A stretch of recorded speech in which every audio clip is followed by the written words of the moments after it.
Akhirnya, ketika musik berhenti, stasiun yang tadinya rame, tiba-tiba dalam sekejap menjadi hening.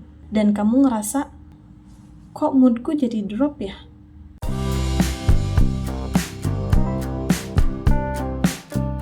Halo Sobat Tumbuh, Assalamualaikum. Balik lagi sama aku di hari keempat Challenge Detox Dopamin. Gimana kabarnya hari ini? Semoga selalu diberi kesehatan dan juga kebahagiaan ya. Di video sebelumnya aku udah pernah bahas 3 aktivitas yang bikin otak overstimulated. Nah, hari ini aku bakal lanjut bahas 3 aktivitas lainnya yang bikin otak overstimulated. Tentunya selain itu aku juga mau update challenge detox dopamin di hari keempat. Yuk langsung aja kita mulai. Yang pertama, dengerin musik yang terlalu heboh. Pernah nggak sih kalian lagi denger musik yang temponya cepat, beatnya rame, bassnya dalam, terus kalian ngerasa di pikiran tuh kayak penuh, tapi kalian nggak sadar. Musik yang heboh itu bisa ngirim ledakan stimulasi ke otak lewat tempo yang cepat, layar instrumen yang padat, dan emosi yang instan. Coba teman-teman bayangin deh, otak itu sebagai stasiun kereta. Nah, dopamin sebagai keretanya. Normalnya, kereta dopamin itu datang dengan ritme yang teratur. Dari aktivitas seperti baca, makan, bergerak, dan sebagainya. Saat kalian lagi dengerin musik yang beatnya gedebak-gedebuk, stasiun atau otak itu seolah lagi ngidupin kereta super cepat yang gak ada remnya. Kereta itu akan melewati stasiun di setiap 1 detiknya. Bayangin aja, nanti makin lama, makin cepat, stasiun itu bakal kewalahan. Padahal sebenarnya kalian tuh cuman duduk di kamar, tapi di dalam otak itu terjadi lonjakan sensorik dari beat, suara, dan layar instrumen, lonjakan emosi cepat dari ritme dan lirik, dan lonjakan dopamin instan yang bikin dopamin itu naik, tapi bukan naik dengan tenang.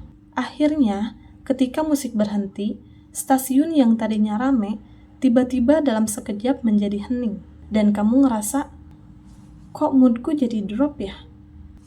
Kenapa aku jadi susah fokus? Baru berhenti sebentar, kok rasanya pengen play lagi? Nah, hal itu bisa terjadi karena dopamin tadi sudah dibiarkan lari terlalu cepat.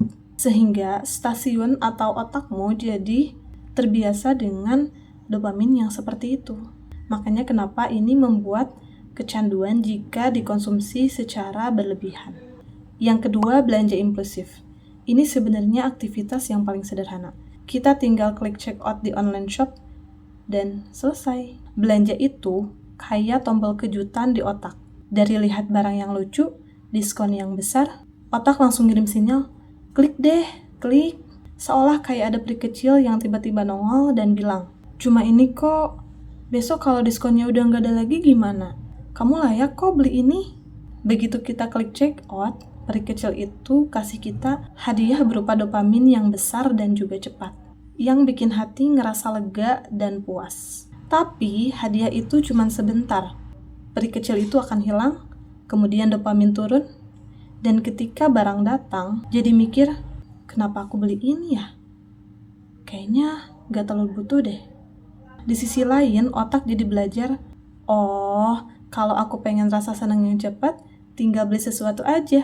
Disinilah overstimulation muncul karena membiasakan otak menerima reward yang cepat tanpa proses. Akhirnya, otak jadi sulit menikmati hal-hal yang sederhana seperti makan, baca, atau hanya duduk tenang.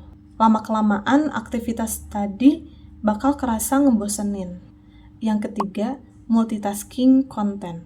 Ini yang paling sering kita lakuin tanpa sadar. Contoh, scrolling sambil dengerin musik, sambil baca chat yang masuk, atau sambil lihat buku catatan. Coba bayangin, kamu lagi mau masuk ke bioskop, tapi bukan mau nonton 1 film aja. Di situ, kamu mau nonton 3 film sekaligus yang diputar berbarengan. Layar kiri nampilin vlog lucu. Layar yang tengah nampilin video inspiratif. Yang kanan nampilin video orang lagi mukbang. Yang terjadi di dalam bioskop, cahaya banyak, suara yang rame, dan cerita yang saling bertabrakan. Nah, sekarang apa yang terjadi di dalam otak kita? otak akan bolak-balik pindah layar dengan super cepat. Ketika pindah layar, dopamin naik. Ketika dopamin naik, otak minta pindah lagi. Begitulah seterusnya sampai lingkaran atau loop itu terbentuk. Akhirnya apa? Akhirnya fokus jadi menurun, ngerasa lebih mudah lelah, gelisah saat hanya melakukan satu aktivitas, dan aktivitas yang sederhana terasa membosankan. Di saat kondisi tersebut, otak jadi kayak lampu kotak yang kedap-kedip karena kelebihan listrik. Terang terus tapi ujungnya jadi capek. Sempet ngerasa pengen scrolling karena saat itu kondisiku lagi kurang sehat, yang akhirnya aku cuman rebahan aja, dan pikiranku saat itu pengen ngalihin yang lagi aku rasain ke nonton video pendek. Untungnya aku nggak sampai ngelakuin hal itu. Di hari itu juga aku lagi dapet hal yang bikin aku sedih. Yang terpikirkan adalah aku pengen cari hiburan yang instan. Di situ aku nonton variety show Korea. Nah, tapi ketika aku udah ngerasa lebih baik, aku langsung cut nonton variety show tersebut dan beristirahat kembali. Jadi aku rasa itu adalah efek juga dari 3 hari aku ngelakuin detox dopamin yang bikin keinginan untuk mencari hiburan instan itu menurun. Oke teman-teman, mungkin itu aja yang bisa aku sampaikan di video kali ini. Semoga kita bisa sama-sama terus tumbuh bareng menjadi pribadi yang lebih baik lagi. Semangat buat teman-teman yang juga lagi mengusahakan menjadi versi terbaik dari diri teman-teman. Aku yakin perubahan baik apapun yang teman-teman lakuin di hari ini akan bermanfaat untuk esok hari.